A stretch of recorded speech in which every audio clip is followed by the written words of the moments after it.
talk now. This MMA, what we talking about? Yeah, you tuned into the pod now. Gonna be hard for you to stop now. Yeah, we caged in. Yeah, we caged in. Yeah, we caged in. Welcome back to another episode of Caged In. I'm your host, Chris DiCarlo, and today I'm joined by my guy from the Hurt Business podcast, Sharari. And you know that we're already here to recap Cage Titans 65. My man, how we doing, brother? I'm good, champ. I'm good on this fine Memorial Day. You know, nothing better than being home on a Monday. And especially after a Cage Titans event, we could do this recap, bro. I couldn't be more happy. You know, man, like we do a lot of cool stuff with our shows. Like we interview big name fighters and we, talk about the biggest fights. But the things that we always get asked for the most, brother, is this show right here. It's the Cage Titans recap show.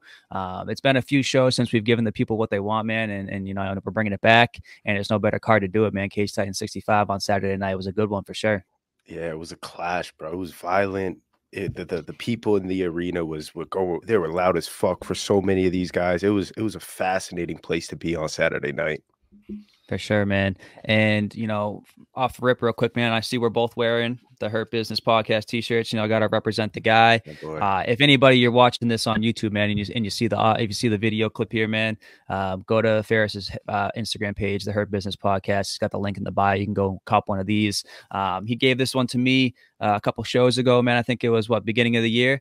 And, I got a rep, man, for the boy, and so make sure you guys go get that, man. He's got a few different colorways too, man. This one's my favorite, to be honest, the one that I got here, but the one that Ferris is rocking is fire too, man. So go get you one of those for sure. Oh, yeah, I appreciate that, brother. You make that the Celtic green look really good over there, man. So I appreciate you putting that one on. It fits nice with the green, man. It fits nice. Yeah. Hell yeah. And it was no better time to drop those, as they go on this championship run. So you could definitely get those shirts at hbpshop.com.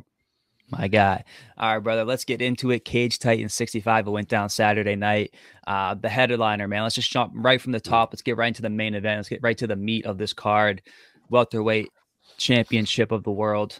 Cage Titans 65. Jonathan Piersma taking on the hometown favorite, Jack Congdon. Piersma was coming in with that big win over Everett Desailly on the last card to win the title. He defends it versus a guy that everybody inside Plymouth Memorial Hall loves, Jack Congdon. Piersma goes out there and gets it done via submission in the third round. What was your thoughts on that fight, man? Oh, man. I mean, I didn't know what to expect coming into it. You have a fierce wrestler in Piersma. You have a striking.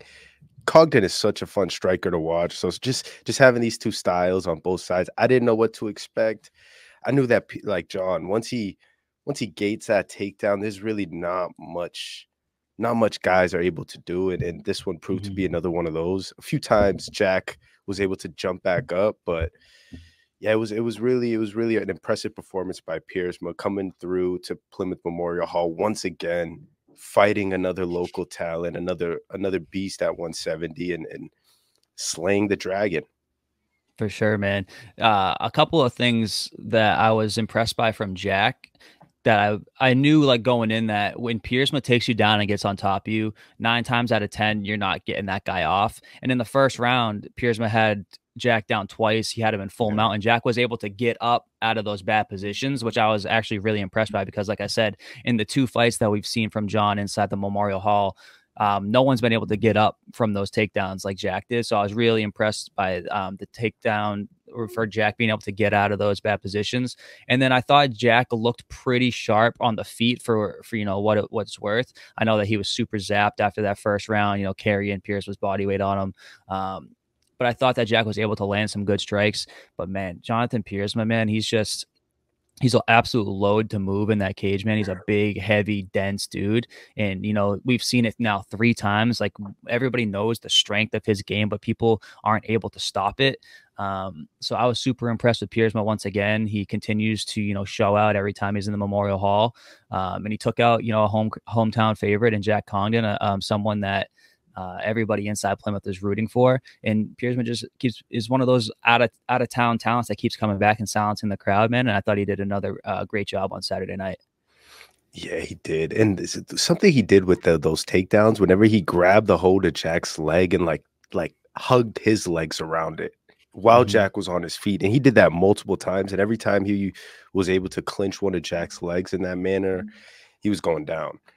And yeah, that's credit 100%. to Piersma's elite wrestling. But like you said, man, he's a New York guy coming into Massachusetts, and as if the Giants haven't done it enough over the decades, bro. Now we have another New Yorker just dominating our scene, and it's credit to him, bro. I think he's a beast. He's really talented, and that next level, bro. That next level got to be watching guys like Jonathan Piersma really, really closely. For sure, man. I was before we loaded up on the show, I was trying to figure out like who could Piersma possibly fight next for people like in the regional scene, because I feel like he's kind of getting to the point now where there might not. He's already like the cream of the crop. I feel like for welterweights in New England at this point, I don't know who else is really out there for him. I think even it might have been a little bit too soon for Jack Congdon to have a fight of this caliber. But you know, he just was kind of like that next guy in line because he was one of the top talents. So it was a fight that kind of made sense at the time. But when looking at this, man, I'm like trying to figure out who Jonathan Piersma could fight, and a couple of names that I pulled up that might possibly be in line for him. If not, if he might have like aged himself out of the regional scene here, but if not, like I could see him going in there versus someone like a Ryan Sanders, who's 23-10, Ali Zebian, who's a welterweight at 10-5, and then, you know, Gary Boletto, who's a guy at 9-3. Those are really the only three top welterweight names in the region that could possibly make sense for him. That would be like a on his level type of fight. Other than that, man, I don't really see much room for him to grow here in the regional scene too much. Would you agree with that? Or do you feel like there's still some more work for him to be done here? I agree with that statement. I mean, I think the welterweight division in New England is a few years away from like real smoke with Piersma. Like there's guys like Kyle Hill who's on his way up. Right. There's amateurs like Ozzy and Jay Curley Jay and Curley. There's a lot of what Brody just made his pro debut, but that's still far another too one. soon, you know. Yeah, like it's a few years away from some like what Jonathan's been able to do in like the 5-6 months that he's came down to Plymouth Memorial Hall has been really eye opening, bro. It's almost like what else is around here? You name 3 guys, but like even then, it's like maybe he's already ready for a contender series, a short notice fight, something like that. Maybe Piersma's already UFC talent ready. And even if he's not ready for that level, I still think that he's ready for some of these other top regional levels. Like maybe he's got to go to like a A1 or a Fury FC or an LFA or a CFFC, or, you know, bigger regional promotions with a bigger pool of fighters to choose from. Because I think that he might have aged himself out of the New England region. Yeah, on the other side of on this token, Jack Congdon, I would love to see him fight in karate combat. Oh, dude, the way his style works would be perfect. That side kick that he's been throwing that since the Amis, man. That side kick that he throws is money. And It's yeah, so beautiful. he does have that really nice striking style. I could see that being a lot of fun for him in there for sure. Yeah, so if that's ever if you listen to this, Jack, and karate combat's at all interest to you, we'd love to see it. That'd be fascinating to see you in the pit, the striking, the performance he put against Trevor Trevor Peak, Goody. Trevor Tre- Goody. yeah. It's Trevor Goody. It was fascinating, bro. That was by far my favorite performance of his. And Agreed. yeah, for me, I would love to see him fight in karate combat if that is at all interest to him. Man, Jack Congdon in the pit, man, that'd be a lot of fun. You know, Right? there is a regional connection here with like Ross Levine being a local Mm, guy that fights in the pit as well. I'm sure they've brushed shoulders and know each other, man. So that'd be a fun little connection there too, man. Jack Congdon in the pit, man. Let's make it happen. let's do it. Let's do it. All right, man. Let's move on to the co-main event. Joe Giannetti versus Jacob Bone 2. The rematch everybody's been waiting for, man. Joe goes out of there and gets it done quick. Something that I don't think anybody was expecting for it to end that fast. I know pre-fight we were like, this might be one that kind of goes to 3, 4, you know, maybe 5. It could be a really nice tactical fight. But Joe goes out there, man, gets it done sub 30 seconds with a ninja choke, puts Jacob Bone out. Shocked the hall, man. The place erupted, went crazy. JoJo went crazy inside the cage, man. What were your thoughts on Skeletor's performance on Saturday? I was so impressed by JoJo, man. I mean, as soon as I got settled, the fight was over. It Right. was so fast. It was so impressive. JoJo's a guy who we like it's no sugarcoating. Like I'm a fan of JoJo, right? I really want to see a guy like him win, and for him to do it in that fashion was really impressive. And against a veteran, somebody who he has history with, in Jacob Bone, I think it's always awesome to see a guy fight somebody once and then in their rematch make it look even more impressive. So Mhm. that's one thing. And then a little bit questionable on Jacob Bone's side to shoot a takedown so soon. You know, JoJo's a Yeah, I'm guy with sure. I'm sure wicked he's long, regretting it now. Yeah. yeah, wicked long arms, and he could throw Mhm. so many different submissions at you if he catches you on the shoot in the shot of a takedown. And it was ultimately one of those. And I couldn't be more happy for JoJo and new again. What did he say in the post fight? I loved it. Mhm. The Yeah, dude. snatching necks and Snatching necks and cashing checks, man. let's That's what he go. does. That's what he does. Let's go, JoJo. Yeah, man. Shout out to Joe. When I talked to Joe in the lead up to this fight, and I said this to him when I saw him after the fight, because when I talked to him, he was like, I'm going to apologize now to everybody in the Memorial Hall, man. Like, this fight's not going to be the same as the first fight. The first fight was a 4-round, slobber knocker, them just beating the piss out of each other until JoJo finished it. But when he said that this fight wasn't going to be like that first fight, I thought it was going to be like, kind of how his Saul Almeida fight was. It was like a 5-round tactical striking masterclass where he 50-45 them across 5 rounds and took no damage and got out of there clean, landed, record amount of strikes. And I thought that's what he meant by this is not going to be the same type of fight. Like, this is going to be a clean, just like dominant performance. I did not expect him to go out there and finish him in 30 seconds. So I walked up to him and I was like, dude, when you said it was going to be different, I didn't know you mean it was going to be like that. And he's like, I've been trying to tell everybody, man, it's just going to be different. And different it was, man. This was not the 4-round slobber knocker fight of the year candidate that the first one was. This one was a 30-second, just in and out, quick work. Got his title back, man, and now the sky's the limit for Joe, man. Let's see what's next for him. Well, in your opinion, man, what do you think's next for JoJo? He had a fascinating call out after the fight. We can't jump past that. I think I would love to see a Peter Barrett versus Joe Giannetti fight. That would be a massive fight for local MMA. Aside from that, bro, there's like Yeah. we talked about Piersma a few minutes ago. Like any one of those next level promotions really got to be looking closely at JoJo. Like the guy's dominated the local scene for how many years in 2 different weight classes, and like through ups and downs, he remains the same, and he continues to get tested at these tough matchups with high stakes, and he comes through. He Mhm. comes through. So yeah, I think he's definitely ready for next level, whatever that means. I just hope whatever's next for JoJo is huge and massive because he deserves it. I agree, man. I think it's got to be, if he's staying in New England, it has to be Peter Barrett. There's nobody else on this regional scene at lightweight right now that kind of moves the needle for him. I feel like it's Peter Barrett or bust at 155 in New England. Other than that, I feel like he's just going to keep fighting guys he's already fought before, guys that don't really move the needle much as far as like, oh, if you get a win over him in New England, I don't think it looks very impressive to guys in the UFC or guys at the next level, because I think whoever's next for him are guys that he's supposed to beat. I think Peter Barrett is the fight that sells out New England. Everybody's in there. It's every ticket's getting sold out.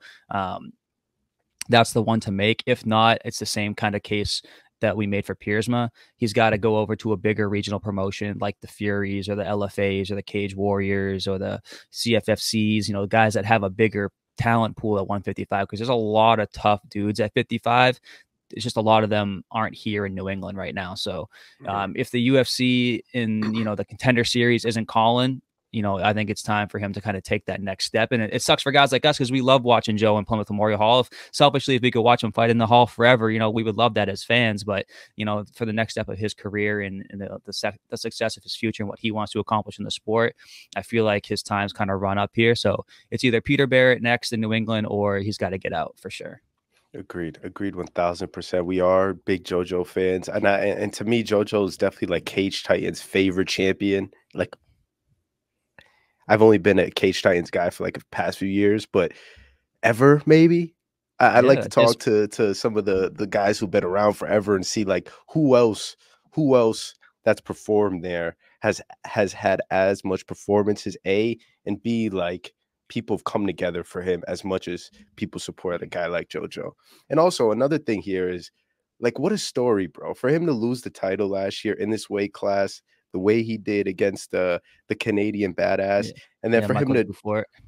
for him to rebound as fast, like just as fast as he lost it, he won it. You know what I'm saying? The same Mhm. bout, Right. a rematch, a slugfest rematch. It was awesome, man. I'm happy for JoJo, and Jacob Bond's another legend of the local scene too. Like there's nothing Jacob Bone can't do next. I think he can Mhm. fight anybody, and he can make it a tough test at 55. So Yeah. no knock to him, and I'm excited to see what both guys do next. For sure, man. Jacob Bowen is one of those guys where whenever you see him on a fight card, you circle that fight because he always brings it. He's always entertaining and he's fun. His skill set is wide, man, and he's a very talented fighter. So I will definitely be paying attention for whatever Jacob Bowen does next because, like you said, man, he is also very entertaining to watch as well. Speaking of entertainment, man, maybe the most entertaining dude inside the Mhm. Plymouth Memorial Hall we've seen in the last couple of years, man. The gladiator Andrew Valdina makes his return to the hall. He goes in there versus Noah Abdil. He takes him out with a rear naked choke inside the first round. Just talk about the scenes in the Memorial Hall, man. Once the Jim Crochet hit, Valdina, the lights turned on, and Valdina stand on the top of those steps, man. Just talk about the scenes inside the Memorial Hall, man, and what do you think of Valdina's performance? Oh man, Valdina, another one of our guys, man. Couldn't be more professed. I couldn't be more impressed by the performance, but also by how he handles every big moment. Like the people in the hall are screaming his name before his opponent even starts to walk out. Like that's Mhm. how much anticipation was filling up the arena before he came out. And we talked about JoJo being a huge needle mover, but Valdina is only 5 pro fights into his, career, and Yeah. he's moving the needle more than anybody else on this card, bro. There was not a Mhm. bigger pop for anybody, Agreed. anybody. And, yeah, I was so impressed by the performance, by his ability to come in and just look so sharp and swift in and out and just hurt him early and jump on it and ultimately get the finish was awesome. But again, just how he handles the moment, he remains resilient and calm and the fires is so fucking cool, man. I'm such a big fan of Aldina. Yeah, man. He's honestly might be one of the most humble dudes I've ever met on the regional scene as well. Nothing but respect coming from him. You said he handles the moment well. And I know he was very excited to get back in there too, man. It's been a year almost to the day since his last fight.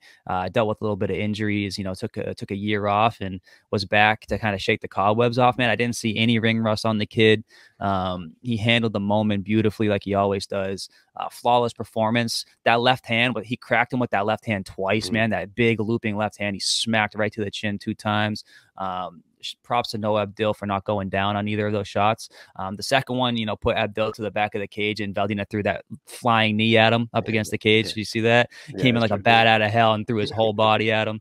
And then he, got it to the mat and sunk in that choke. Beautiful performance. I'm glad that he was able to go in there versus a tough 2-2, 500 fighter to kind of shake the cobwebs off and get back in action. And I'm excited to see what's next for Valdina because at 5-0, man, now it's time to really turn up the heat, start taking tougher fights each step of the way, man. And I think whoever this next one is, man, I think it's got to be a step up for him, someone that's going to challenge him. And I think that it's by the end of the year, man. If Valdina is going to be as active, I'm not sure how active he's going to be. Like I know that he's always a guy that wants to be active on every card. I don't know, how he's feeling now. If he's going to fight on the next one, or if he's going to, wait till maybe the end of the year. But whenever we see Valdina next, man, I hope it's a big opportunity, a big fight, and hopefully it's something that kind of launches his game to the next level because he's the type of fighter that deserves it at this point. Agreed. How far do you think he is from like headlining a card in the hall? Let's see. Where he just had a card in May, so we got one in July. Going in September and then November. So 3 cards left. Let's say he fights on 2 of those and he finishes the year at 7-0. I think we're talking beginning of 2025, man. We're talking about Valdina fighting for a title, main eventing a Mm, card. Beginning of next year, I feel like that's kind of when everything kind of gets put into motion. And I think that's when we start seeing Valdina take that next step into like local star, into real next level prospect. It would be beginning of 2025. mm, mm. Yeah, that's the ultimate question I was asking myself. Like I don't even really want to see him in a title fight. I'm more excited to see him headline a card, like have Yeah. all of it around him, have everybody there just to see because I imagine that every seat's still full. Mhm. at the start of Valdina's fight at the very end of the night. That's just what I'm expecting, and that's not what we see very often with a lot of these fights cards. So, yeah, I think Valdina's not far away from headlining, bro, and title fights and all that fun shit is definitely on his near future.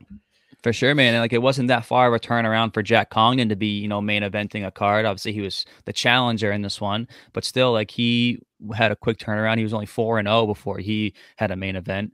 So I could see Valdina kind of having a similar turn. Maybe if not by Mhm. the end of the year, I think definitely beginning of 2025. Oh Because yeah. man, there's nobody like you said, man. Loudest pops of the night. The fan base chanting for him at every fight, man. He just brings something different to the hall, and it's not a mistake for him to be, fighter of the year last year. He Mhm. earned that, and he reminded everybody why he was that fighter of the year in this performance. So, happy for Valdina. Congratulations on the win. Go enjoy it. I know he's on cloud nine to be back in there and back in action, man. And I'm sure he's already itching to get back in there for sure. Hell yeah. Hell yeah. Well, that's the kind of guy he is, man. Activity's king. Yes, sir. All right, man. Let's get into the next one. We had Aaron Hughes versus Kenny Champion. This was a rematch of them in the past. Aaron Hughes has been on a bit of a skid. He goes out there, man, and unfortunately, he takes the L to Kenny Champion in the second round, gets TKO'd. What were your thoughts on Short Fuse's performance? What were your thoughts on Kenny Champion's performance? I heard his Erica Valentin was standing next to me, and she trains with Kenny, and she was cheering for him so hard, man. So I was really happy to see, that her and that camp kind of catch a W. But I know Short Fuse is a favorite of the hall, man. What was your thoughts on the fight overall? Yeah, favorite of the hall, favorite of my personals. Like that was a little bittersweet moment for me on the card, but I was impressed by Kenny, man. He was hurt in that first round. Hmm. He got dropped. Fuse hit him with huge shots, and he Hmm. just remained resilient and just kept fighting it, and ultimately caught Aaron in that second round, which was impressive to him. I think the guy's like 44 or something. I think I seen in the tail of the tape, and for him to still be performing at a high level. I can't be mad at it. I'm impressed by it, man. So props to Kenny and that camp over there. For Fuse, again, I was sad to see him not get his hand raised on Saturday, especially in that first round when he hurt Kenny. It was clear he hurt Kenny, Hmm. and once he had him against the fence, he took him down, which I thought was a bit questionable. Versus Right. like just unloading right there.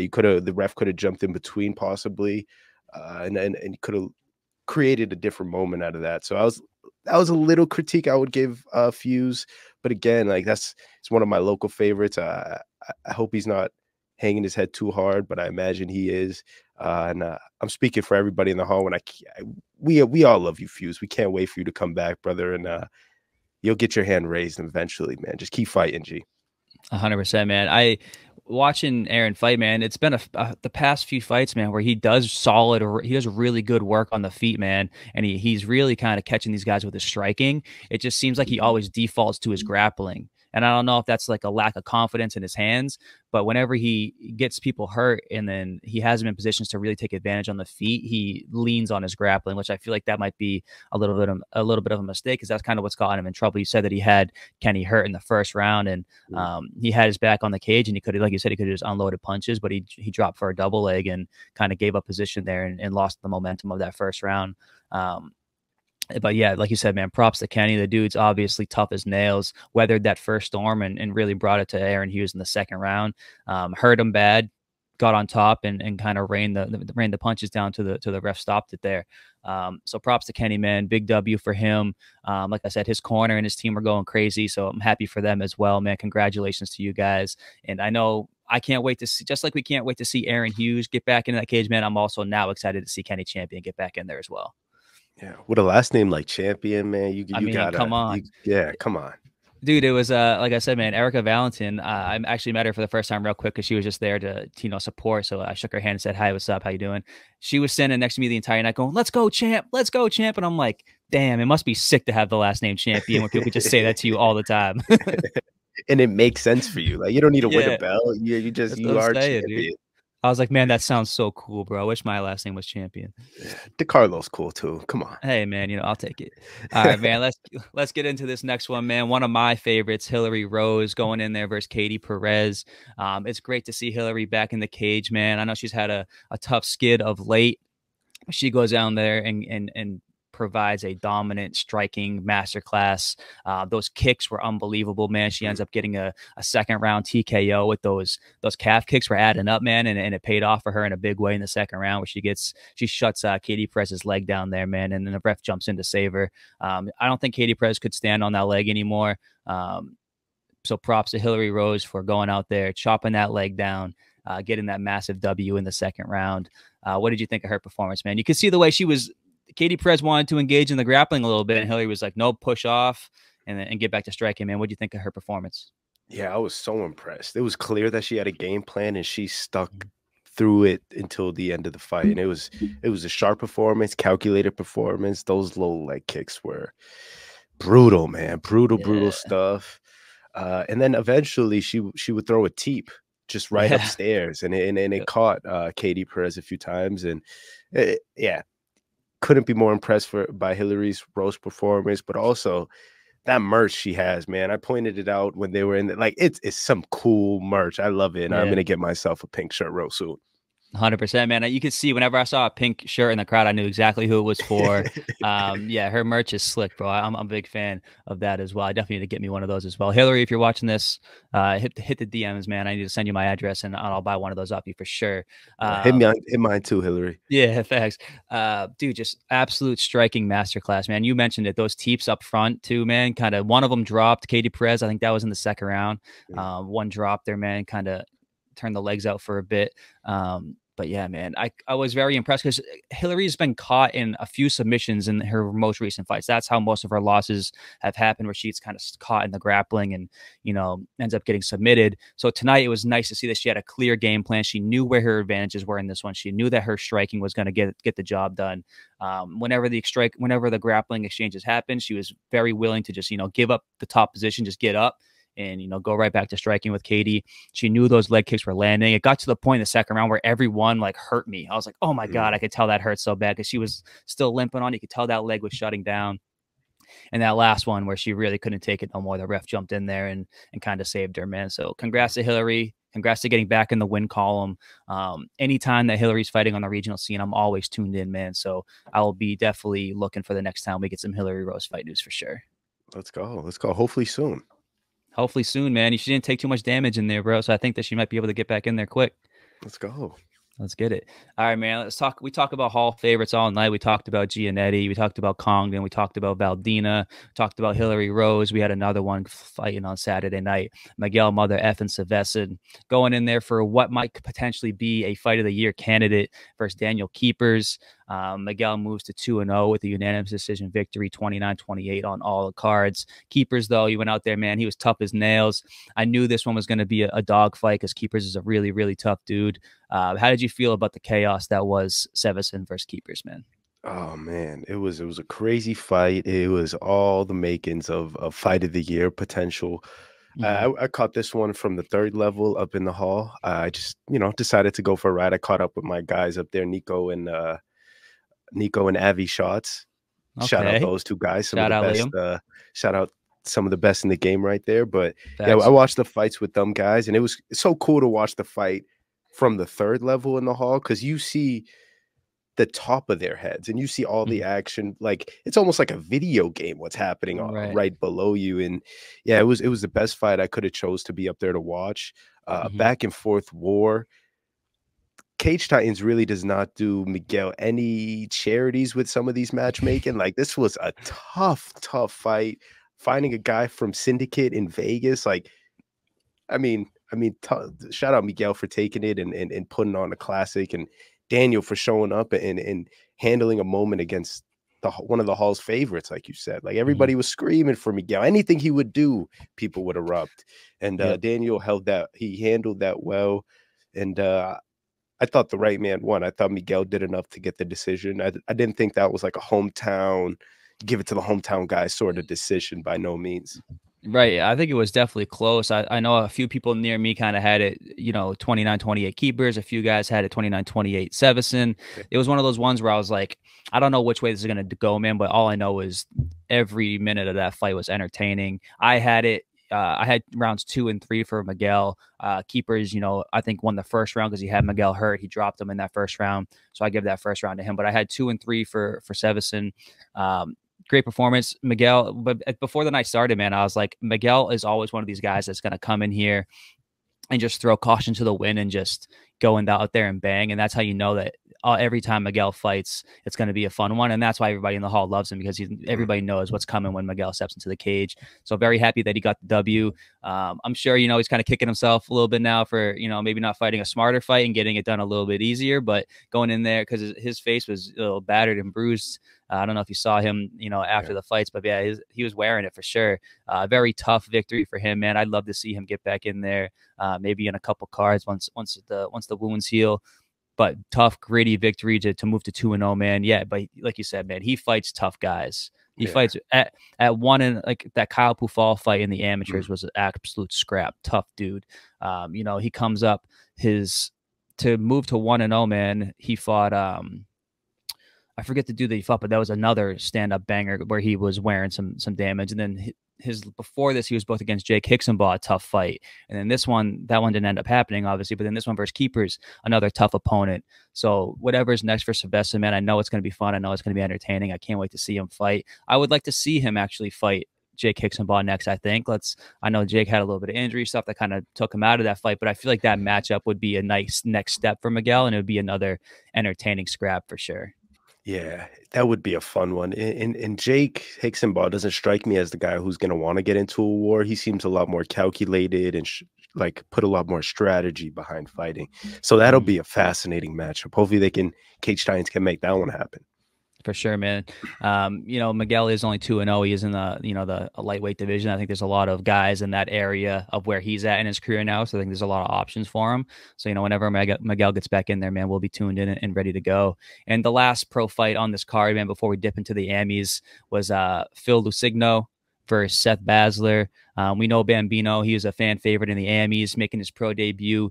The Hall, another one of these guys, man, that the Hall loves, the Bambino, man. Definitely had some good pops for him. He went out there, got the job done in the second round with a rear naked choke versus a tough guy in Seth Basler, who seems to be fighting kind of everybody in the New England region. You know what I mean? He just seems to be that guy that keeps getting matched up with all these debuters or 1-0 and 2-0 guys. Basler seems to be that guy that gets those fights. So props to Bambino for getting that W, man. I'll say this, though. Basler, for a guy that's known for his striking, he did have a deep choke in there on Phil in the beginning of the second round. But Phil was able to work his way out of there, get dominant position, and sink in the rear naked. So props to Bambino on the pro debut W, man, moving to 1-0. Excited to see what's next for him. What were your thoughts on Bambino's performance on Saturday? Oh, yeah, I shared all those same sentiments. I was impressed. I was a little worried whenever Seth had that choke. He had Bambino's neck and his legs trapped, and it seemed like almost the beginning of the end for Bambino, but he remained resilient. He hung in there and fought out of it, and then put the pace on Seth, man, and then got that rear naked. Props to him. My favorite part was after the fight, and he told the camera to point at his section that had all the cutouts. That was the best. I appreciate dude, the cutouts, the big cutout heads, man. I saw those over there. Those are sick. Yeah, I appreciate the cutouts, man. Hopefully we start doing more of that. Hopefully we start seeing a little more. I'm a big 2K guy, and every time you play the game, you just see a million fucking, Jason Tatum cutouts. That'd be sick if the Hall just starts doing that a little bit more. That'd be awesome. Yeah, man, we need some more signage. I remember some of my favorite signs I've seen. One was for Aaron Hughes after the throwing bombs and banging moms thing. The next fight, there was the kid with the Aaron Hughes, will you be my stepdad sign? Yeah, there's that one. Awesome. When Dan Walsh had a good one too. I was gonna say Dan Walsh had the big Only Dan's flag draped over the side of the hall by the floor. That was a great one too, man. You see some stuff in the Memorial Hall, bro. Valdina had a few flags up this side. I saw some Black Gladiator flags flying around. Yeah, man, more signage in the hall. Let's get some more signs in the hall. Fans, let's go. I'm challenging you guys to step it up, man. We need some more cutouts. We need some more signs. Let's have some fun in there. Let's go. You got called out by Chris DiCarlo himself, people. You gotta show up. Gotta show up now, man. All right, before we dip into the Amis, bro, because I want to zip through the Amis real quick and talk about some of the people, but we did have some really good announcements in the intermission I wanted to touch on. So let's start with the amateur light heavyweight title fight, the first one they announced, Colin Robinson versus Logan Bond, a couple really, really tough dudes. I think they both have like 4 or 5 wins apiece in the Amis. Colin captured a regional title elsewhere outside the state. Nice to see him. But he was the first ever Ami Muay Thai champion in Cage Titans as well. Decorated striker. Obviously a very, very fun fighter. And then Logan Bond, I don't think I've personally seen him fight, but I know that I've heard the name and I've seen the credentials, man. Very, very tough dude. Definitely a very entertaining amateur light heavyweight title going down. This one's going to be for Cage Titans FC 66. What do you think about this first announcement, man? Are you excited for this one too in July? Hell yeah, I'm a big Colin C guy. You know, I love Big Rob over there, man. So I'm excited to see that one. I'm not too familiar with his opponent, so I'm excited to see kind of how they match up and ultimately the skill on both sides.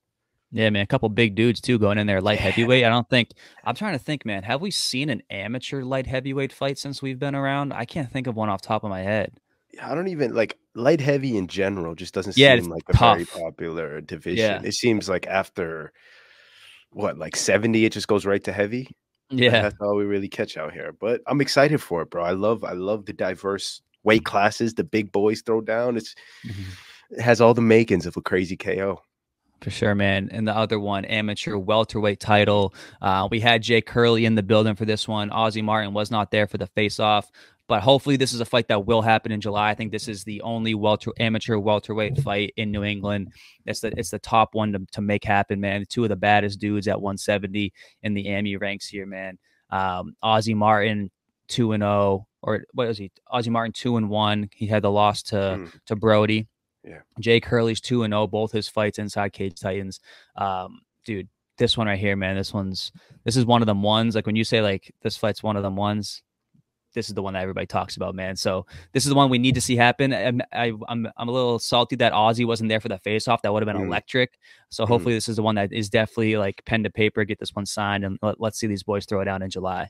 Yeah, because it has all the makings of a classic fight. Ozzy's all of Ozzy's fights in the hall have been just classics. And I remember Jay's last fight specifically. He threw that dude over his shoulder like 5 different times. And that's so exciting. Like we talked about Cogden and Piersma's stylistic matchup. I feel like this is similar, where one guy's like really good striker and the other guy's a collegiate wrestler. And so I'm excited to see how they fare out and who takes home the 170-pound strap, man, because we're the people who's watching, everybody in the stands, those are the real winners. 100%. Like, you remember how hype we were for when Brody and Ozzy was made, and you know how much everybody hyped that fight up, and then how much it lived up to it and exceeded the expectations for that one. I feel like once pen gets the paper on this one and it's like fully officially announced and like we're 100% getting this fight, I feel like the hype for this one's going to be a similar amount of hype for what it was versus Ozzy versus Brody. Sure. You mentioned it, man. Ozzy striking is so good. But every time I've seen Ozzy in the cage, you can tell that his grappling and his wrestling is getting a little bit better each time. And on the flip side of that, we know Jay's wrestling is top notch. But each time we see Jay, we keep seeing his striking kind of catching up to where his wrestling is. So it's going to be a clash of styles for sure. 2 dudes that are just absolute units inside the cage at 170. So that's one for the people, man. And that's one that I think is going to get the hall rocking for sure. Yeah, no doubt that we're going to be on our toes for that one. 100%.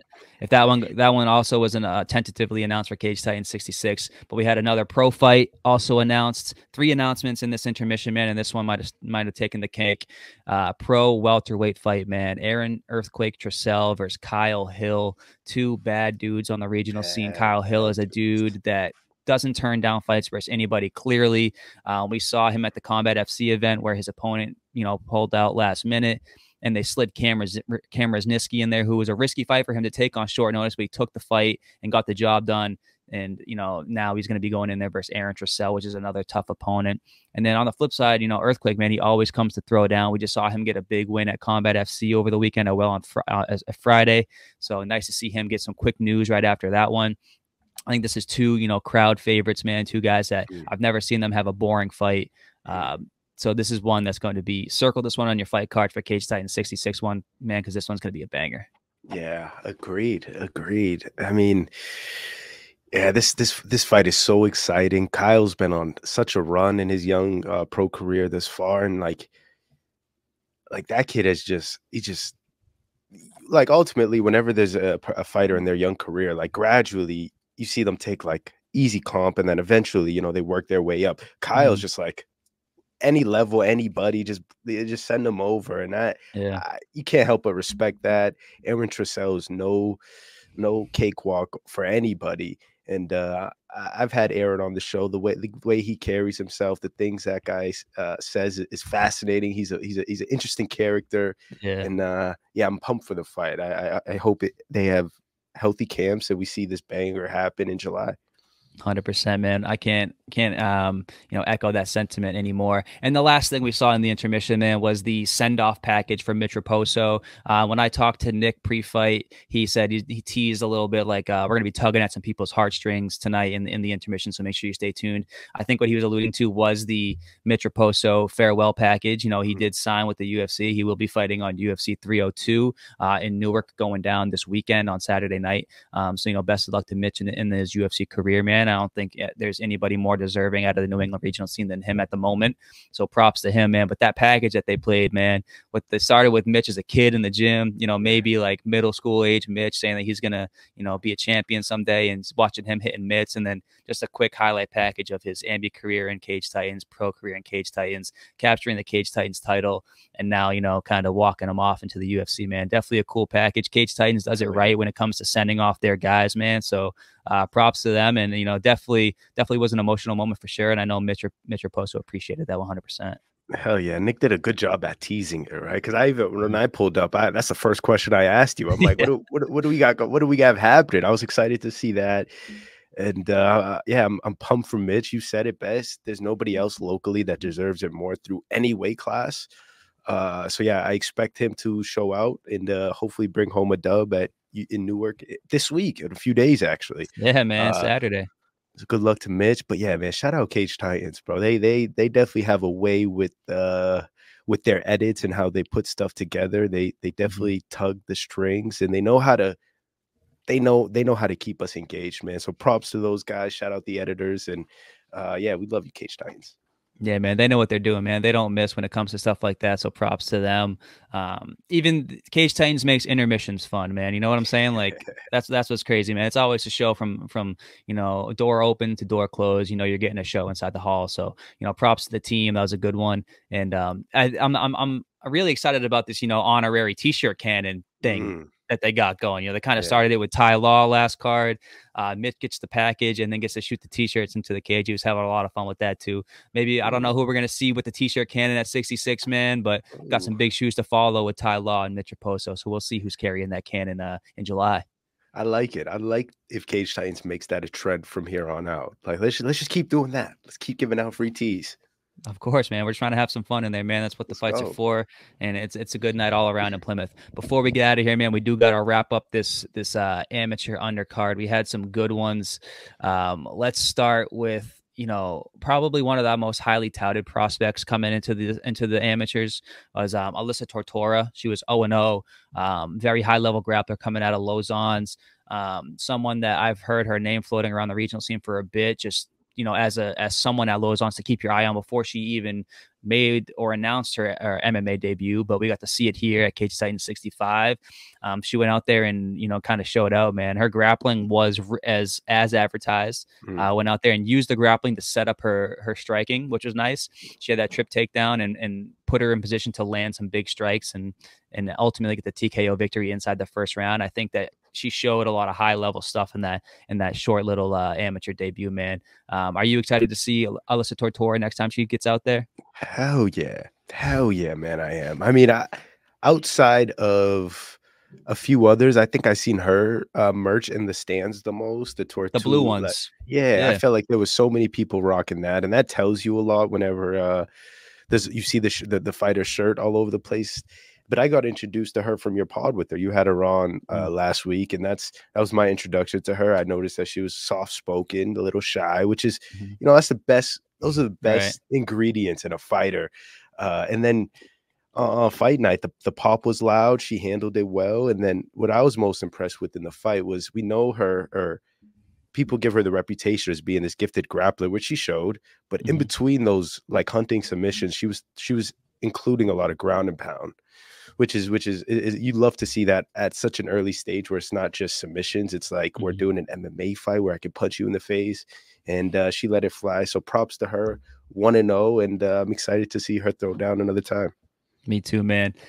Let's get into the next one. We had Joe Lexus versus Tito Medina. That one ended quickly as well in the first round. It was a TKO stoppage. It was up against the fence, kind of on the opposite side of the cage from me. And he was landing some heavy shots in the ground and pound, and then the ref kind of jumps in there and ends it. The hall was kind of quiet because I don't think anybody knew that the stoppage was coming. So when the stoppage came, it wasn't until Joe Lexus started celebrating that everybody's like, "Oh shit, he won!" You know what I mean? But it was a very dominant performance. Very dominant performance from Lexus for sure. We've seen him fight in the hall before, man. He's a very entertaining guy. He brings the energy. I heard him stomp on the cage a few times after he won, and I'm pretty sure he almost took the roof down in the place, dude. Very strong, sturdy dude, man. So very excited to see, the future of Joe Lexus for sure. Hell yeah, I agree 1000%. And a fun little technique he did was getting the guy's hand behind his back and no defense at that point. Good stoppage by the ref. And yeah, man, Joe Lexus is a big dude. I wonder what he goes next from here, man. Does he go a little smaller? Does he stay at that size? I don't know. I'm excited though. I mean, I'm definitely tuned in to see what's next. 100%, man. The fight before that, we had Carlos Ballestier versus Kyle Michel. This one was a little different for me, man. We had a DQ here in the third round due to a little bit of wardrobe malfunction. I don't think I've ever seen anything like this happen inside the cage. I definitely haven't seen it happen inside the hall. The third round, man, the dude's cup just couldn't stay in. Fell out of his shorts once, fell out of his shorts twice. The ref was like, "Hey, buddy, you got to get that thing in there." Ultimately, he dropped it over the cage to his corner. He's like, "Fuck it, I'm not using this thing, man. I don't need it." He had a badass one where he's like, "Fuck it, I'll fight this guy without a cup on. I don't care." He drops it over the cage. He's like pounding on, and he's like, "Let's go, let's get it." And then the ref was getting ready to restart the fight, and the cage side guy was like, "Whoa, you can't do that. That's DQ." Right. You know what I mean? So then the ref had to call it a DQ for losing the equipment outside the cage. Unfortunately, you can't do that. I will give him credit, though. It was a badass move going in there, fighting out of the cup. You're a better man than I would not be doing that. But unfortunately, against the rules, and the fight ends a little anticlimactically. But man, was that something that I've never seen before. Yeah, that was definitely a first for myself, too. It felt like Kyle's shorts were like 3 sizes too big. And it's just, the cup just didn't stay in. It fell out a few times. But then, like, once he threw it out of the cage, the hall erupts. Yeah, dude. Everybody's like, "This guy's a badass, man. He's fighting without a cup. What a sicko." Yeah, I feel like we're the sickos in the crowd to be like, "Yeah, no cup, yeah." You know what I'm saying? Like we're the real lunatics. But yeah, it was definitely a first for me too, in a fun moment, but a little anticlimactic of a finish.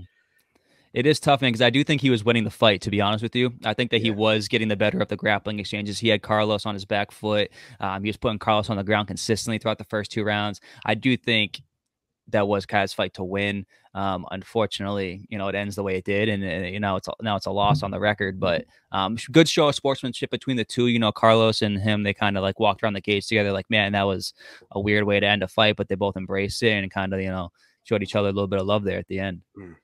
Yeah, they did. I'm glad they did, man, because it was definitely like, you can't even be mad at you know what I'm saying? It was just like, all right, that just happened. It's like a freak thing, man. It's definitely strange. I was definitely laughing cage side, man, watching that one. Crazy stuff there. Also, another amateur debut that I was super excited for, man, was this kid Eder Gomes. I think he's only like 18. He's super young kid going in there versus Richard St. Pierre, which we've seen fight at K-Signs before in Muay Thai. So I knew that his striking was really good. And he did hit Gomez there with a couple good shots. But Gomez, man, he just brought the energy straight to St. Pierre's face, man. Landed some big strikes, had St. Pierre hurt, had him against the cage, man. And he was throwing some heavy strikes, landing to the head, landing to the body, man. He just like winding up and throwing everything but the kitchen sink at this guy until the ref came in there and stopped it. What did you think of his performance, man? Like I said, young kid, amateur debut. I had never heard of him before, so now I'm on 100% on notice for the next time we see this kid. Yeah, same here. I will not be missing another one of his fights. What I noticed first was, I'm like, wait, this kid looks wicked young. What are you doing? And then he also looked really small compared to Richard. So I was like, not only do you look young, but you look like you're in the wrong weight class. So I was like, uh-oh. And then he came out guns blazing. He landed a nice counter on Richard. And then the flurry that ended the fight where he just unloaded. that was like some heavy bag work almost, just like unload the last 15 seconds of a workout type of deal. And yeah, props to him, man. He had a great moment where he ran out of the cage and just hugged all his people. I thought Yeah. that was wicked cool. And then yeah, man, it was a fun fight. Interesting one for a debut though. Yeah. Yeah, for sure, man. And the thing that's crazy with that flurry, that heavy bag flurry you're talking about at the end, if you watch the clip, man, you can see that as the ref is about to step in, like his strikes are getting faster in that moment. So not only he like it looked like he was like just warming up, dude. Like he was really ready to put it on. And like as he was really starting to go into like 100% flurry mode, man, that kind of got in there and saved him, and maybe it's for the best. But yeah, you talked about it, man. When he jumped out of the cage, I was like, holy shit, what's happening here? I was like, is he a beef with guys over here? Like, are we about to see something crazy? It was just his boys, man, and they were out there just like, team huddle there, man, just hype as hell, man. So happy for those guys. Hell of a debut. You go in there and you get the work done in under a minute, man, and that fashion, and that dominant with striking like that. You can't really be too upset about a debut like that for sure. Yeah. And afterwards, he was roaming the hall, chest in the air. I know he was feeling like $1 million. Rocking that medal with so. pride, man. Yes, sir. Rocking that medal with pride. All right, man, let's get into another one. Another 0-0 kid that came out here with a W. That's Dalton English. I know he came over with Jacob Bone. The story on him, man, is I heard this on Table Titans. I'm pretty sure is where I heard it. When they made the fight, Giannetti versus Jacob Bone 2, Jacob Bone was like, yeah, I'll fight on the card, but you got to get Dalton English on the card as well with me, who's one of his kids in his camp. So he kind of brought Dalton English along with him. First MMA fight on the card, and it was an absolute banger, man. But for 3 rounds between Dalton English and Omar Guerrero, I know Guerrero was over at Nostos for this camp. He looked really good as well. But man, Dalton English brought the energy. He was talking a little bit. He was throwing some crazy strikes that you don't really see from 0-0 kids out there, man. He looked very very highly skilled for an 0-0 amateur debut. So props to him. Hopefully we get to see him back over in the hall again. Hopefully if Jacob Bone comes back soon, he brings Dalton English back with him again. And I just want to highlight Omar a little bit too, man, because he was throwing some really nice body work in there. He was throwing a left liver shot, a left hand to the liver that was really doubling Dalton over, where you could see Dalton kind of start shooting for takedowns. So I think he knew he kind of had the edge there once he was able to land some of those. So man, he was throwing heavy like left shots to the body that were hurting Dalton, and he was throwing heavy left kicks to the body. But Dalton was able to weather the storm. He had that side kick to the head. Remember that early in the night, dude? Fucking that side kick, sweet chin music right to the chin, put Omar on his back, man. Had the hall going crazy early in the night to start the action off, man. Just a very high level fight between the two guys, man. I'm very excited for the future of these two kids. Agreed, 100%. I was almost a little bit more impressed by Omar ability to get kicked like that and bounce back and not just lay down. Like he ultimately, the judges' scorecards were a little bit off on this fight, I must say. Like 2 30-27s, I don't know.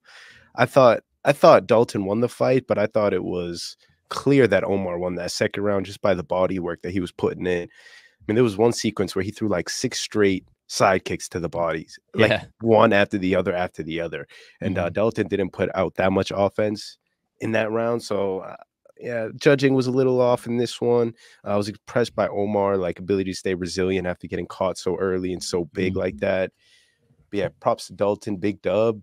It was a little weird to see him kind of showboating, before he even threw a strike. He was just kind of, like, what's up? It was a little bit strange, but yeah, man, it was definitely one of the funner fights of the night. And I think one of those rounds, I seen Cage Titans say like round of the year type of deal. So it was definitely a lot of praise.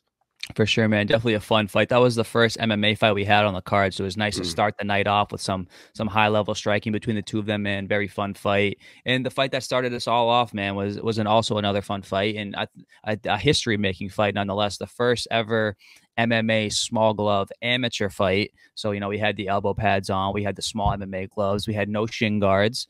It was between Princeton Morales versus Will Doolin, which we know Will around the hall. We've seen he trains at US MMA. No stranger to Plymouth Memorial Hall.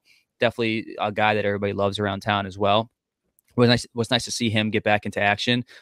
Things unfortunately don't go his way. He takes a TKO victory in the or TKO defeat in the third round to Princeton, and Princeton looked really, really good, man. He was sharp all night.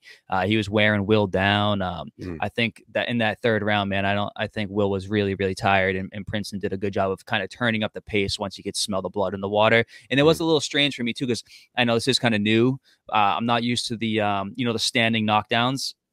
That's new to me. So whenever I saw the ref got in there twice, and I kind of thought he was calling it off. I thought he was calling it like a TKO stoppage, but standing knockdowns are new to me. So I was a little thrown off by that. But now that I know the rule set, man, I'll be ready for the next one. But that one caught me off guard a little bit. Yeah, I mean, and that's fair. That's fair that it did, because this is only what, the second amateur small glove fight ever. Yeah, we had the pro one with Schubert. That was Yeah. the first pro one ever. Now this is the first amateur one ever. So yeah, it's still a little bit of a new game to me. Yeah, so these rules are a little bit different for us MMA guys, but yeah, I like the concept a lot. I like the small glove Muay Thai. I want to talk to one of the people who've competed in it, just to kind of ask them questions and get a knowledge of like the 8-ounce big Muay Thai gloves or the 4-ounce Muay Thai gloves, and how much of a difference that was for them in there. But yeah, I was impressed by Princeton's outing, man. Once I seen Sean Schubert in his corner, I was like, oh, you really can't go against the Red Seal when it comes to small glove Muay Thai. But yeah, I'm a big Will the Drill guy fan as well. I root for that guy. I was kind of leaning towards him coming into it, if I'm being honest. But yeah, I was impressed by Princeton's ability to, like you said, smell blood in the water and finish it. For sure, man. All right, man, that wraps up the Cage Titans 65 recap show. Another one in the books, my brother. It's always a pleasure coming on here and talking to you. Anything you want to say or highlight that maybe we missed out on that you want to, kind of throw in here before we wrap it up? Just a big thank you to Cage Titans, always inviting us out and putting on great shows for both like these young fighters who are trying to make careers out of it, and young media guys like ourselves trying to make careers out of this too. Thank you for giving us a platform and a space to kind of learn the ropes. But also, I want to shout out you, bro. You've been holding down the local scene for some time now. You've been interviewing all these guys for some time now, and gals. So you deserve a shout out, bro. You've been holding it down, and keep up the good work for sure. Hey, man, I appreciate you always, showing love. It's always a pleasure seeing you inside the hall, man. I know we missed you on the last one. So you're not allowed to do that anymore. No more missing Cage Titans events for you. Yeah, and I no also more. want to show you some love too, bro. You made it in before the first fight started, brother. Come on, man. Congratulations, my man. Come on, man. Cage Titans, I told you I'd make it happen eventually. Let's go, man. Let's go. All right, Ferris. I appreciate you, bro. Always a pleasure coming on here and talking to you. I'm sure we'll be seeing each other and talking to each other soon. Well, I don't know what you have can you tease anything that you got going on in the future? You got any? I know you and your boy have been doing, the fight previews. You got a 302 preview coming out that we can tap into this week. Yeah, for sure. We'll have some 302 stuff coming out. We'll have some. I know you're locked into this 5v5 going on in boxing in Saudi Arabia. Deontay Wilder's headlining a fascinating fucking card. So yeah, I'll be breaking that down on my channel. So check that out. The HBP Pod, the Hurt Business Pod. Get your merch, HBP Shop, and follow Chris, man. Subscribe to this dude, bro, because he's a gem on the scene, and we're all gonna grow together, dog. Let's do this. Yes, sir, man. Appreciate you. I do got a good interview coming out this week with the UFC talent that we will be fighting on a card in a couple weeks. So I got that coming out. I got that coming out later this week. I got this one that I'm most excited about coming out, man. So thank you guys for tuning in. As always, anytime we can bring you guys the Cage Titans recap shows, we always try to do it. Ferris, once again, man, I appreciate you. Thanks for taking the time to come out here and chop it up with me on this Memorial Day. I hope you enjoy the rest of your Monday off, man, and best of luck to you and everything you do in the future, brother. I appreciate you. Thanks, my G. Until the next time. Sit down for the count and he can't even talk now. This MMA, what we talking about? Yeah, you tuned into the pod now. Gonna be hard for you to stop now. Yeah, we caged in. Yeah, we caged in. Yeah, we caged in.